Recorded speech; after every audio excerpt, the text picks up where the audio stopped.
ആദ്യ ടി-20യിൽ 101 റൺസിന്റെ ആധികാരിക വിജയവുമായിട്ട് ഇന്ത്യ എത്തിയെങ്കിൽ രണ്ടാമത്തെ ടി-20യിൽ 51 റൺസിന്റെ ആധികാരിക വിജയവുമായി സൗത്ത് ആഫ്രിക്കയും എത്തി. അങ്ങനെ ടി-20 സീരീസിൽ 1-1 എന്ന ലെവലിൽ നിൽക്കുകയാണ് ഇന്ത്യ സൗത്ത് ആഫ്രിക്ക മത്സരം. ടെസ്റ്റ് വാഷ് ഔട്ട് ആവുന്നത് നമ്മൾ കണ്ടതാണ്.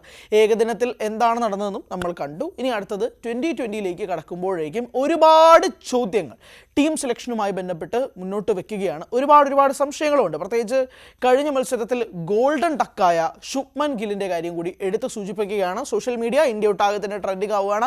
എന്തിനാണ് ശുഭ്മാൻ ഗില്ലിന് ഇത്രയധികം അവസരങ്ങൾ കിട്ടുന്നത്? പ്രത്യേകിച്ച് 3 ഫോർമാറ്റുകളിലൊക്കെ ശുഭ്മാൻ ഗില്ലിന് ഇത്രയധികം അവസരങ്ങൾ കൊടുക്കേണ്ട ആവശ്യം എന്താണ്?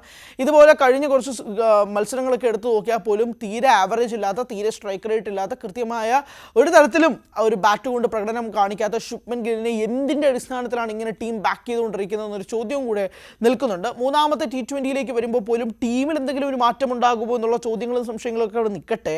പക്ഷേ സഞ്ജു സാംസൺ എന്ന് പറഞ്ഞുകൊണ്ടൊരു വ്യക്തിയെ അവിടെ കൊണ്ടുപോയി വെറുതെ ഒരു പൂലേക്ക് ഇരുത്തിയിട്ടുണ്ട്.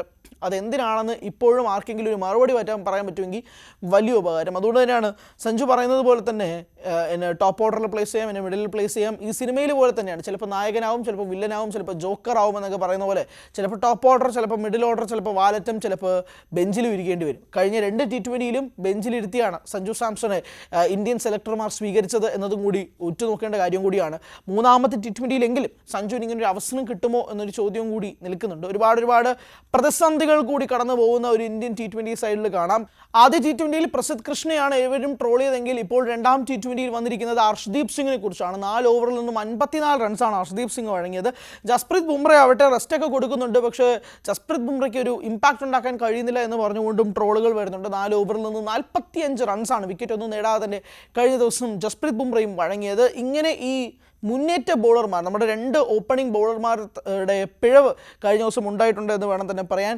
8 ഓവറുകളിൽ നിന്നും 20 മാത്രമായിട്ട് 99 റൺസാണ് ഇന്നലെ വഴങ്ങിയത് എന്നതും കൂടി ഓർക്കുക. അപ്പോൾ ആ ഒരു സാഹചര്യം കൂടി നിലവിൽ നിൽക്കുമ്പോഴാണ് എന്താണ് ഇനി മാറ്റങ്ങൾ സംഭവിക്കേണ്ടത്? ബൗളിംഗ് ഡിപ്പാർട്ട്മെൻറ്റിലാണോ, ബാറ്റിംഗ് ഡിപ്പാർട്ട്മെൻറ്റിലാണോ, ഓൾറൗണ്ടർ ഡിപ്പാർട്ട്മെൻറ്റിലാണോ എന്നുള്ള ചോദ്യങ്ങളൊക്കെ ഒരു ഭാഗത്തായിട്ട് നിൽക്കുകയും ചെയ്യുന്നത്. പക്ഷേ ഹാർദിക് പാണ്ഡ്യ ആദ്യ ടി-20യിൽ ഉണ്ടാക്കിയ ഒരു വലിയ ഇമ്പാക്റ്റ് നമ്മൾ കണ്ടതാണ്. പക്ഷേ കഴിഞ്ഞ മത്സരത്തിൽ 23 പന്തിൽ നിന്നും ആകെ നേടാൻ സാധിച്ചത് 20 റൺസ് മാത്രമാണ്. ആകെ ഒരു ഭേദപ്പെട്ട സ്കോർ എന്ന് വിളിക്കാൻ പറ്റുന്നത് തിലക് വർമ്മയുടെ ഭാഗത്തു നിന്നാണ്. 34 പന്തിൽ നിന്നും 62 റൺസുമായിട്ട് മാനം കെടുത്തിയില്ല എന്ന് പറയാനുണ്ടെങ്കിൽ അത് തിലക് വർമ്മ മാത്രമാണ്. ആ ഒരു സാഹചര്യത്തിലും കൂടിയാണ് നിലവിൽ പൊക്കോണ്ടിരിക്കുന്നത്. പിന്നെയുള്ള ജിതേഷ് ശർമ്മയായിരുന്നു 17 പന്തിൽ നിന്നും 27 റൺസുമായിട്ട് നിൽക്കുന്നത്. അപ്പോൾ ജിതേഷ് ശർമ്മയ്ക്ക് ഒരു റീപ്ലേസ്മെൻ്റ് ആയിട്ട് സഞ്ജുവിനെ ആവശ്യമുണ്ടോ എന്നുള്ളൊരു ചോദ്യം കൂടിയുണ്ട്. പക്ഷേ പ്രത്യേകിച്ച് കഴിഞ്ഞ ദിവസം വരുൺ ചക്രവർത്തിയുടെ പന്തിൽ ക്വിൻ്റൻ ഡീകോക്കിനെ സ്റ്റംപ് ചെയ്ത ജിതേഷ് ശർമ്മയുടെ പ്രകടനം അതിഗംഭീരമായിരുന്നു. ആ സ്റ്റംപിങ് വളരെയധികം സോഷ്യൽ മീഡിയയിൽ ചർച്ചയാവുന്നുണ്ട് എന്നും കൂടി പറയാം. പിന്നെ ബാറ്റ് കൊണ്ടും ജിതേഷ് ശർമ്മ മറുപടി പറയുന്നതുകൊണ്ട് തന്നെ ജിതേഷിന് പകരമായിട്ടൊരു സ്ലോട്ട് കൊടുക്കണോ അതോ ഗില്ലിനെ മാറ്റി സഞ്ജുവിനെ പ്ലേസ് ചെയ്യണമോ? ഈ 2 ചോദ്യങ്ങളാണ് നിൽക്കുന്നത്. എന്താണ് നിങ്ങളുടെ അഭിപ്രായം? സഞ്ജുവിനെ മൂന്നാമത്തെ ടി-20യിൽ കാണാൻ സാധിക്കുമോ? കാത്തിരുന്ന് കാണാം.